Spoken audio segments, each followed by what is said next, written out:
بسم اللہ الرحمن الرحیم۔ شروع اللہ کے نام سے جو بڑا مہربان نہایت رحم والا ہے۔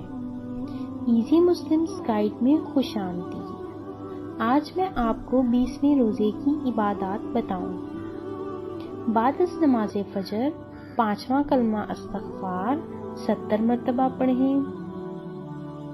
بعد از نماز ظہر 7 سلام 17 مرتبہ پڑھیں۔ بعد از نماز عصر آیت الکرسی 27 مرتبہ پڑھیں۔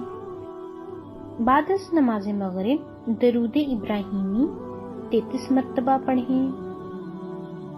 بعد از نماز عشاء صلاۃ حاجت 4 رکعت نفل 1 مرتبہ پڑھیں۔